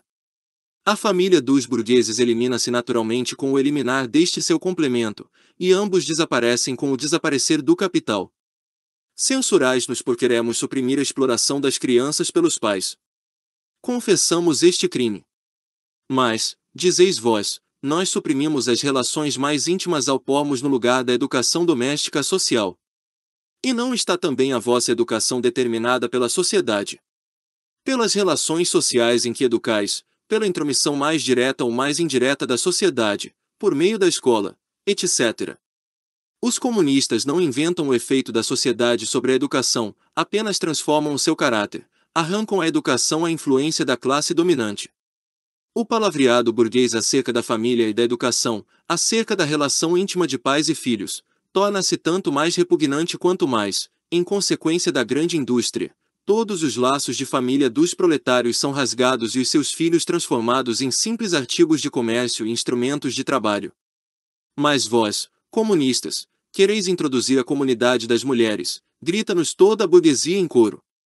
O burguês vê na mulher um mero instrumento de produção. Ouve dizer que os instrumentos de produção devem ser explorados comunitariamente, e naturalmente não pode pensar senão que a comunidade virá igualmente a ser o destino das mulheres. Não suspeita que se trate precisamente de suprimir a posição das mulheres como meros instrumentos de produção. De resto, não há nada mais ridículo do que a moralíssima indignação dos nossos burgueses acerca da pretensa comunidade oficial de mulheres dos comunistas. Os comunistas não precisam de introduzir a comunidade de mulheres, ela existiu quase sempre. Os nossos burgueses, não contentes com o fato de que as mulheres e as filhas dos seus proletários estão à sua disposição, para nem sequer falar da prostituição oficial, acham um prazer capital em seduzir as esposas uns dos outros. O casamento burguês é na realidade a comunidade das esposas. Quando muito se poderia censurar aos comunistas quererem introduzir uma comunidade de mulheres franca, oficial, onde há uma hipocritamente escondida. É de resto evidente que com a supressão das relações de produção atuais desaparece também a comunidade de mulheres que dela decorre, ou seja, a prostituição oficial e não oficial. Aos comunistas tem, além disso, sido censurado que querem abolir a pátria, a nacionalidade. Os operários não têm pátria. Não se lhes pode tirar o que não têm. Na medida em que o proletariado tem primeiro de conquistar para si a dominação política, de se elevar à classe nacional, de se constituir a si próprio como nação, ele próprio é ainda nacional, mas de modo nenhum no sentido da burguesia. Os isolamentos e as oposições nacionais dos povos vão desaparecendo já cada vez mais com o desenvolvimento da burguesia, com a liberdade de comércio, com o mercado mundial, com a uniformidade da produção industrial e com as relações de vida que lhe correspondem. A dominação do proletariado falou-se a desaparecer ainda mais. A unidade de ação, pelo menos dos países civilizados, é uma das primeiras condições da sua libertação. À medida que é suprimida a exploração de um indivíduo por outro, é suprimida a exploração de uma nação por outra. Com a oposição das classes no interior da nação cai a posição hostil das nações entre si. As acusações contra o comunismo que são levantadas sobretudo a partir de pontos de vista religiosos, filosóficos e ideológicos não merecem discussão pormenorizada. Será preciso uma inteligência profunda para compreender que com as relações de vida dos homens, com as suas ligações sociais, com a sua existência social, mudam também as suas representações, intuições e conceitos, numa palavra, muda também a sua consciência. Que prova a história das ideias senão que a produção espiritual se reconfigura com a da material? As ideias dominantes de um tempo foram sempre apenas as ideias da classe dominante. Fala-se de ideias que revolucionam uma sociedade inteira, com isto exprime-se apenas o fato de que no seio da velha sociedade se formaram os elementos de uma sociedade nova, de que a dissolução das velhas ideias acompanha a dissolução das velhas relações de vida. Quando o mundo antigo estava em declínio, as religiões antigas foram vencidas pela religião cristã. Quando as ideias cristãs sucumbiram, no século XVIII, as ideias das luzes, a sociedade feudal travava sua luta de morte com a burguesia então revolucionária. As ideias de liberdade de consciência e de religião exprimiam apenas, no domínio do saber, a dominação da livre concorrência.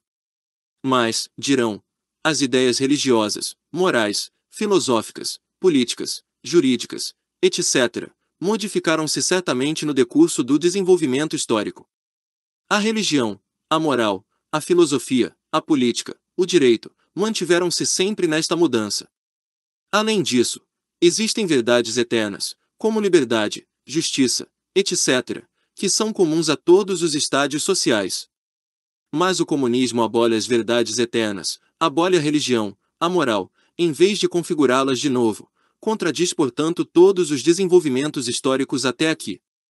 A que se reduz esta acusação? A história de toda a sociedade até aqui se moveu em oposições de classes, as quais nas diversas épocas foram diversamente configuradas. Mas fosse qual fosse a forma assumida, a exploração de uma parte da sociedade pela outra é um fato comum a todos os séculos passados. Não é de admirar, por isso, que a consciência social de todos os séculos, a despeito de toda a multiplicidade e diversidade, se move em certas formas comuns, em formas de consciência que só se dissolvem completamente com o desaparecimento total da oposição de classes. A Revolução Comunista é a ruptura mais radical com as relações de propriedade legadas. Não admira que no curso do seu desenvolvimento se rompa da maneira mais radical com as ideias legadas. Deixemos contudo as objeções da burguesia contra o comunismo. Já antes vimos que o primeiro passo na Revolução Operária é a elevação do proletariado à classe dominante, a conquista da democracia pela luta. O proletariado usará a sua dominação política para arrancar a pouco e pouco todo o capital à burguesia, para centralizar todos os instrumentos de produção na mão do Estado, isto é, do proletariado organizado como classe dominante, e para multiplicar o mais rapidamente possível a massa das forças de produção. Naturalmente isto só pode primeiro acontecer por meio de intervenções despóticas no direito de propriedade e nas relações de produção burguesas, através de medidas, portanto, que economicamente parecem insuficientes e insustentáveis mais que no decurso do movimento levam para além de si mesmas e são inevitáveis como meios de revolucionamento de todo o modo de produção. Estas medidas serão naturalmente diversas consoante os diversos países. Para os países mais avançados, contudo, poderão ser aplicadas de um modo bastante geral as seguintes: 1. Expropriação da propriedade fundiária e emprego das rendas fundiárias para despesas do Estado. 2. Pesado imposto progressivo. 3. Abolição do direito de herança. 4. Confiscação da propriedade de todos os emigrantes e rebeldes. 5. Centralização do crédito nas mãos do Estado, através de um banco nacional com capital de Estado e monopólio. 6. Centralização do sistema de transportes nas mãos do Estado. 7. Multiplicação das fábricas nacionais, dos instrumentos de produção, arroteamento e melhoramento dos terrenos de acordo com um plano comunitário. 8. Obrigatoriedade do trabalho para todos, instituição de exércitos industriais, em especial para a agricultura. 9. Unificação da exploração da agricultura e da indústria, atuação com vista à eliminação gradual da diferença entre cidade e campo. 10. Educação pública e gratuita de todas as crianças. Eliminação do trabalho das crianças nas fábricas na sua forma odierna. Unificação da educação com a produção material, etc. Desaparecidas no curso de desenvolvimento as diferenças de classes e concentrada toda a produção nas mãos dos indivíduos associados, o poder público perde o caráter político. Em sentido próprio, o poder político é o poder organizado de uma classe para a opressão de outra. Se o proletariado na luta contra a burguesia necessariamente se unifica em classe, por uma revolução se faz classe dominante e como classe dominante suprime violentamente as velhas relações de produção, então suprime juntamente com estas relações de produção as condições de existência da oposição de classes, as classes em geral, e, com isto, a sua própria dominação como classe. Para o lugar da velha sociedade burguesa com as suas classes e oposições de classes entra uma associação em que o livre desenvolvimento de cada um é a condição para o livre desenvolvimento de todos. Terceira, literatura socialista e comunista 1. O socialismo reacionário a, o socialismo feudal pela sua posição histórica, as aristocracias francesa e inglesa estavam vocacionadas para escrever panfletos contra a sociedade burguesa moderna. Na Revolução Francesa de julho de 1830, no movimento de reforma inglês, elas sucumbiram uma vez mais ao odiado à revista. Não podia mais tratar-se de uma luta política séria. Restava-lhes apenas a luta literária. Mas também no domínio da literatura o velho palavreado do tempo da Restauração tinha se tornado impossível. Para despertar simpatia, a aristocracia teve de aparentar perder de vista os seus interesses e de formular a sua acusação contra a burguesia apenas no interesse da classe operária explorada. Preparou assim a satisfação de poder cantar cantigas de escárnio sobre o seu novo dominador e sussurrar-lhe ao ouvido profecias mais ou menos prenhes de desgraças.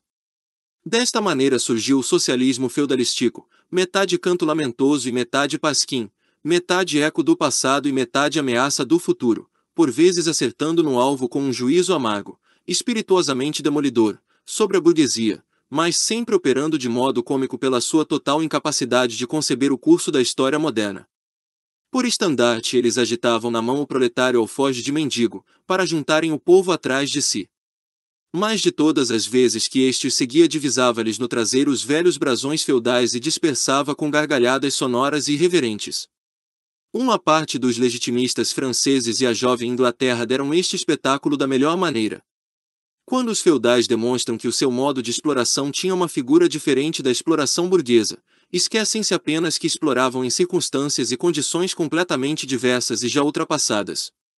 Quando provam que o proletariado moderno não existia sob a sua dominação, esquecem-se apenas que precisamente a burguesia moderna foi um rebento necessário da sua ordem social.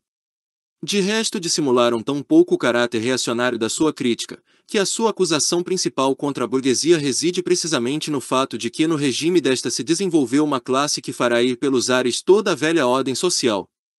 Censuram ainda mais a burguesia ter gerado um proletariado revolucionário do que ter, em geral, gerado um proletariado. Na prática política tomam por isso parte em todas as medidas violentas contra a classe operária, e na vida habitual acomodam-se, a despeito de todo o seu palavreado pomposo, a apanhar as maçãs douradas e a trocar a lealdade, o amor e a honra pelo tráfico de lã, beterraba e aguardente. Assim como os padres andavam sempre de braço dado com os feudais, assim também o socialismo clerical com o feudalístico. Nada mais fácil do que dar ao ascetismo cristão uma demão socialista. Não bradou também o cristianismo contra a propriedade privada, contra o casamento, contra o Estado. Não pregou em vez deles a caridade e a pobreza, o celibato e a mortificação da carne, a vida monástica e a igreja. O socialismo cristão é apenas a água benta com que o padre abençoa a irritação do aristocrata. B. O socialismo pequeno-burguês. A aristocracia feudal não é a única classe derrubada pela burguesia cujas condições de vida se atrofiaram e extinguiram na moderna sociedade burguesa. A Pafuburgertum medieval e o pequeno campesinato foram os precursores da burguesia moderna. Nos países menos desenvolvidos industrial e comercialmente esta classe continua ainda a vegetar ao lado da burguesia em ascensão. Nos países em que a civilização moderna se desenvolveu, formou-se uma nova pequena burguesia, a qual paira entre o proletariado e a burguesia e constantemente se forma de novo como parte complementar da sociedade burguesa, e cujos membros são constantemente atirados pela concorrência para o proletariado, vêm mesmo, com o desenvolvimento da grande indústria, Aproximar-se um momento em que desaparecerão por completo como parte autônoma da sociedade moderna e serão substituídos no comércio, na manufatura, na agricultura por capatazes e criados. Em países como a França, onde a classe camponesa perfaz muito mais de metade da população, era natural que os escritores que se apresentaram a favor do proletariado e contra a burguesia aplicassem a sua crítica do regime burguês à bitola pequeno-burguesa e pequeno-camponesa, e tomassem o partido dos operários do ponto de vista da pequena burguesia. Formou-se assim o socialismo pequeno-burguês. Sismondi é o chefe desta literatura não só para a França como também para a Inglaterra. Este socialismo dissecou com a maior acuidade as contradições nas relações de produção modernas. Pôs a descoberto os fingidos embelezamentos dos economistas. Demonstrou irrefutavelmente os efeitos destruidores da maquinaria e da divisão do trabalho, da concentração dos capitais e da posse fundiária, a sobreprodução, as crises, o declínio necessário dos pequenos burgueses e camponeses, a miséria do proletariado, a anarquia na produção, as desproporções gritantes na repartição da riqueza, a guerra industrial de extermínio das nações entre si, a dissolução dos velhos costumes, das velhas relações de família, das velhas nacionalidades. Pelo seu teor positivo, porém, este socialismo quer ou restabelecer os velhos meios de produção e de intercâmbio, e com eles as velhas relações de propriedade e a velha sociedade, ou quer encarcerar de novo violentamente os meios modernos de produção e de intercâmbio no quadro das velhas relações de propriedade, as quais tiveram de ser, por eles rebentadas. Ele é simultaneamente reacionário e utópico. Sistema corporativo na manufatura e economia patriarcal no campo são as suas últimas palavras. No seu desenvolvimento ulterior, esta orientação perdeu-se numa ressaca cobarde. O socialismo alemão ou o socialismo verdadeiro, a literatura socialista e comunista da França, que surgiu sob a pressão de uma burguesia dominante e que é a expressão literária da luta contra esta dominação, foi introduzida na Alemanha num tempo em que a burguesia iniciava a sua luta contra o absolutismo feudal. Filósofos, meio-filósofos e belos espíritos alemães apoderaram-se avidamente desta literatura, esquecendo apenas que com a imigração destes escritos de França não imigraram ao mesmo tempo para a Alemanha as relações de vida francesas. Face às relações alemãs, a literatura francesa perdeu todo o significado prático imediato e assumiu uma feição puramente literária. Tinha de aparecer como especulação ociosa sobre a realização da essência humana. Assim, para os filósofos alemães do século XVIII, as reivindicações da primeira Revolução Francesa só tinham o sentido de reivindicações da razão prática, em geral, e as expressões da vontade da burguesia revolucionária francesa significavam aos seus olhos as leis da vontade pura, da vontade como esta tem de ser, da vontade verdadeiramente humana. O trabalho dos literatos alemães consistiu exclusivamente em pôr as novas ideias francesas de acordo com a velha consciência filosófica que era deles, ou antes, em apropriar-se das ideias francesas a partir do seu ponto de vista filosófico. Esta apropriação aconteceu do mesmo modo porque uma pessoa se apropria de uma língua estrangeira, pela tradução. É sabido que os monges escreveram as geografias católicas insípidas sobre os manuscritos em que estavam registradas as obras clássicas do velho tempo pagão. Os literatos alemães procederam inversamente com a literatura profana francesa. Escreveram os seus disparates filosóficos por baixo do original francês. Por baixo da crítica francesa, as relações de dinheiro escreveram a alienação da essência humana. Por baixo da crítica francesa do Estado burguês escreveram superação da dominação do abstratamente universal, etc. O sobrepor deste palavreado filosófico aos desenvolvimentos franceses batizaram eles de filosofia da ação, socialismo verdadeiro, ciência alemã do socialismo, fundamentação filosófica do socialismo, etc. A literatura socialista comunista francesa foi assim emasculada a preceito. E como nas mãos do alemão deixou de exprimir a luta de uma classe contra outra, o alemão ficou consciente de ter triunfado da unilateralidade francesa, de ter defendido, em vez de necessidades verdadeiras, a necessidade da verdade, e em vez dos interesses do proletário, os interesses da essência humana, do homem em geral, do homem que não pertence a nenhuma classe, que nem sequer pertence à realidade, que pertence apenas ao céu nebuloso da fantasia filosófica.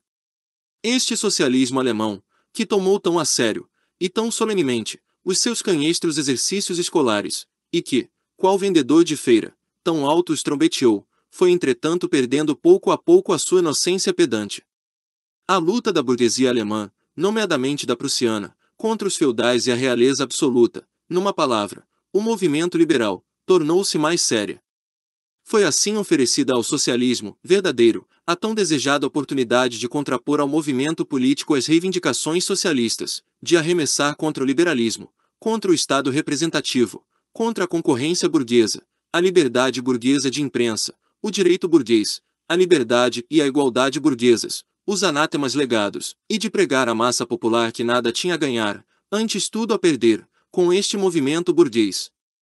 O socialismo alemão esqueceu em devido tempo que a crítica francesa, da qual era um eco sem espírito, pressupunha a sociedade burguesa moderna com as correspondentes condições materiais de vida e a adequada constituição política, pressupostos esses por cuja conquista se tratava então de lutar na Alemanha. Serviu aos governos alemães absolutos, com o seu cortejo de padres, mestres-escolas, fidalgotes e burocratas, de espantalho desejado contra a burguesia ameaçadoramente ascendente. Formou o doce complemento dos amargos golpes de chicote e balas de espingarda com que esses mesmos governos cuidaram das insurreições de operários alemães. Se o socialismo, verdadeiro, desta maneira se tornou uma arma na mão dos governos contra a burguesia alemã, representou também imediatamente um interesse reacionário, o interesse da Pafurburgerschaft alemã. Na Alemanha é a pequena burguesia, legada pelo século XVI, que desde esse tempo, de formas diversas, está sempre a vir ao de cima, que constitui a base social propriamente dita das situações existentes. A sua manutenção é a manutenção das situações alemãs existentes. Da dominação industrial e política da burguesia teme o declínio seguro, por um lado, em consequência da concentração do capital, por outro lado, pelo advento de um proletariado revolucionário. O socialismo verdadeiro pareceu-lhe matar dois coelhos com uma cajadada. Espalhou-se como uma epidemia. A veste tecida de especulativas teias de aranha, bordada a flores de retórica de belos espíritos, embebida no orvalho sufocantemente sentimental da alma, em que os socialistas alemães envolveram a sua meia dúzia de ossudas verdades eternas. Esta veste extravagante só veio multiplicar o bom escoamento da sua mercadoria entre este público. Pelo seu lado, o socialismo alemão reconheceu cada vez mais a sua vocação para ser o representante presumido desta Pafurburgerschaft. Proclamou a nação alemã como a nação normal e o seu burguês alemão como o homem normal. Deu a todas as infâmias deste seu burguês um sentido socialista, oculto, superior, pelo qual elas significavam o seu contrário. Ao entrar em cena diretamente contra a orientação, grosseiramente destrutiva, do comunismo, ao anunciar a sua sublimidade imparcial acima de todas as lutas de classes, tirou a sua última consequência. Com muito poucas exceções, o que na Alemanha circula de escritos pretensamente socialistas e comunistas pertence ao âmbito desta literatura porca e debilitante. 2. O socialismo conservador ou socialismo burguês. Uma parte da burguesia deseja remediar os males sociais para assegurar a existência da sociedade burguesa. A ela pertencem economistas, filantropos, humanitários, melhoradores da situação das classes trabalhadoras, organizadores da caridade, protetores dos animais, fundadores de ligas antialcoólicas, reformadores ocasionais dos mais variados. E também este socialismo burguês foi elaborado em sistemas completos. Como exemplo mencionamos a Philosophie de la Misère, de Proudhon. Os burgueses socialistas querem as condições de vida da sociedade moderna sem as lutas e perigos delas necessariamente decorrentes. Querem a sociedade existente deduzidos os elementos que a revolucionam e dissolvem. Querem a burguesia sem o proletariado. A burguesia, naturalmente, representa-se o mundo em que domina como o melhor dos mundos. O socialismo burguês elabora, a partir desta representação consoladora, um meio-sistema ou um sistema completo. Quando exorta o proletariado a realizar estes sistemas e a entrar na Nova Jerusalém, no fundo só lhe pede que fique na sociedade atual, mas que se desfaça das odiosas representações que faz dela. Uma segunda forma, menos sistemática mas mais prática, deste socialismo procurou tirar à classe operária o gosto por todos os movimentos revolucionários, mostrando-lhe que só lhe poderia ser útil, não esta ou aquela alteração política, mas uma alteração nas relações materiais de vida, nas relações econômicas.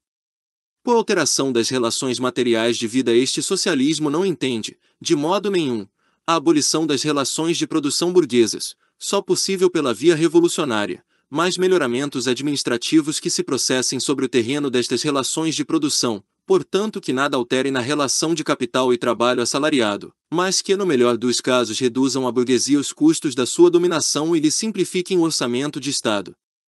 O socialismo burguês só alcança sua expressão correspondente quando passa a ser mera figura de retórica. Comércio livre. No interesse da classe trabalhadora, proteção alfandegária. No interesse da classe trabalhadora, prisões celulares. No interesse da classe trabalhadora, esta é a última palavra do socialismo burguês, e a única dita a sério. O socialismo da burguesia consiste precisamente na afirmação de que os burgueses são burgueses, no interesse da classe trabalhadora. 3. O socialismo e comunismo críticos utópicos. Não falamos aqui da literatura que em todas as grandes revoluções modernas exprime as reivindicações do proletariado, escritos de Babeuf, etc. As primeiras tentativas do proletariado para impor diretamente o seu interesse de classe próprio, num tempo de agitação geral, no período de derrube que pôs termo à sociedade feudal, falharam necessariamente por não estar ainda desenvolvida a figura do próprio proletariado e por faltarem ainda as condições materiais da sua libertação, que só são precisamente o produto da época burguesa. A literatura revolucionária que acompanhou estes primeiros movimentos do proletariado é, pelo conteúdo, necessariamente reacionária.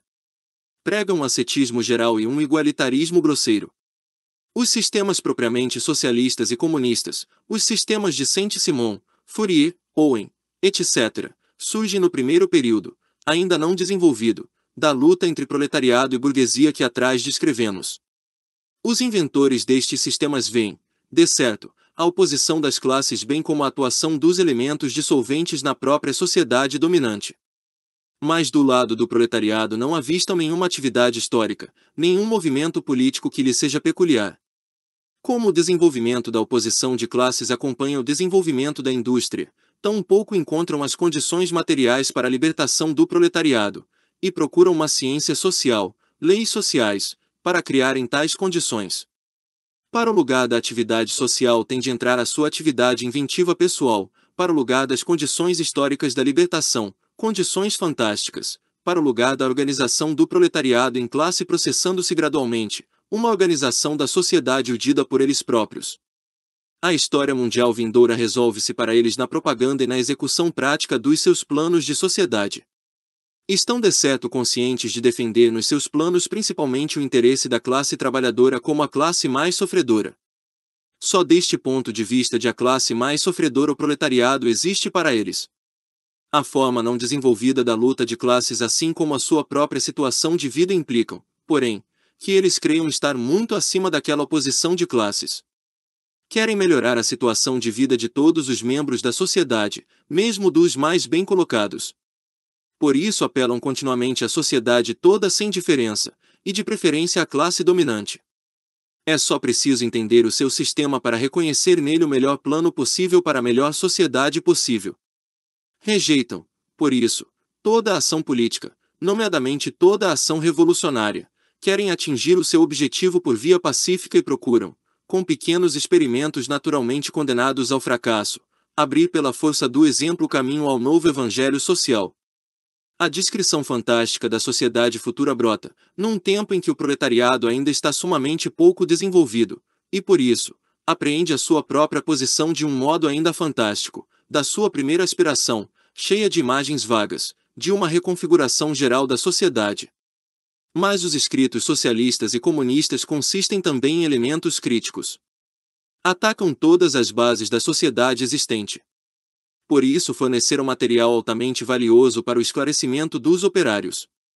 As suas proposições positivas sobre a sociedade futura, p.ex., supressão da oposição entre cidade e campo, da família, do proveito privado, do trabalho assalariado, a proclamação da harmonia social, a transformação do Estado numa mera administração da produção. Todas estas suas proposições exprimem meramente o desaparecimento da oposição de classes que só agora começa a desenvolver-se, que eles não conhecem senão na sua primeira indeterminidade sem figura.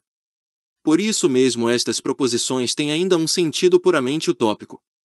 A significação do socialismo e comunismo críticos utópicos está na proporção inversa do seu desenvolvimento histórico. Na medida em que se desenvolve e configura a luta de classes, perde esta elevação fantástica acima dela, esta luta fantástica contra ela, todo o valor prático, toda a justificação teórica. Se, por isso, os autores destes sistemas foram, em muitos aspectos, revolucionários, os seus discípulos formaram sempre seitas reacionárias. Perante o desenvolvimento histórico continuado do proletariado ativeram-se as velhas intuições dos mestres. Por isso procuram consequentemente embotar de novo a luta de classes e mediar as oposições.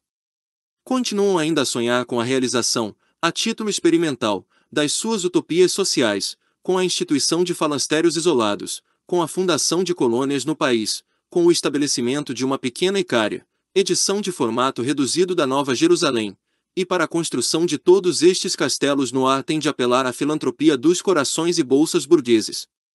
A pouco e pouco vão caindo na categoria dos socialistas reacionários ou conservadores acima descritos, e deles se diferenciam apenas por um pedantismo mais sistemático, pela superstição fanática nos efeitos milagreiros da sua ciência social.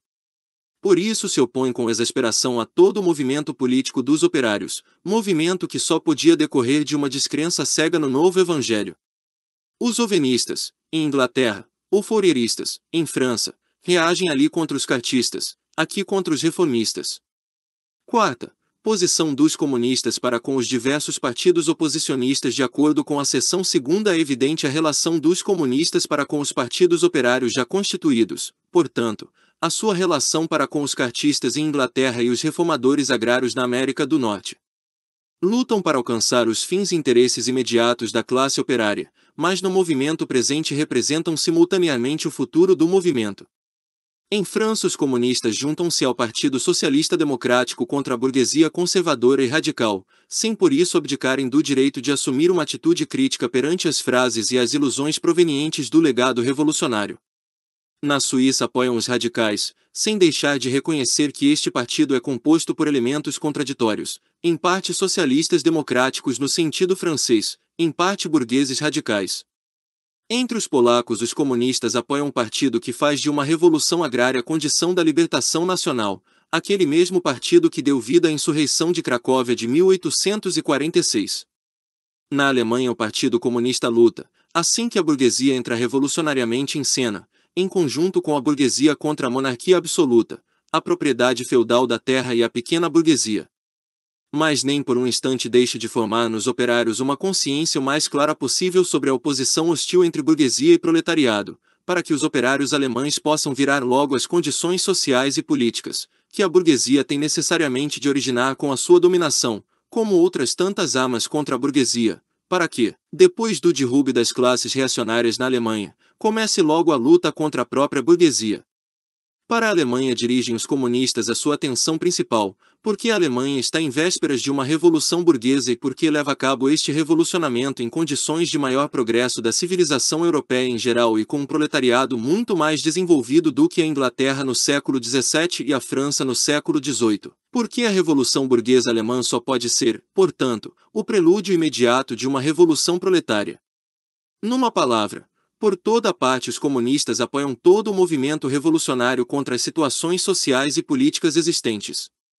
Em todos estes movimentos põem em relevo a questão da propriedade, seja qual for a forma mais ou menos desenvolvida que ela possa ter assumido, como a questão fundamental do movimento. Por fim, por toda parte os comunistas trabalham na ligação e entendimento dos partidos democráticos de todos os países. Os comunistas rejeitam dissimular as suas perspectivas e propósitos. Declaram abertamente que os seus fins só podem ser alcançados pelo derrube violento de toda a ordem social até aqui. Podem as classes dominantes tremer ante uma revolução comunista. Nela os proletários nada têm a perder a não ser as suas cadeias. Têm um mundo a ganhar. Proletários de todos os países, univos!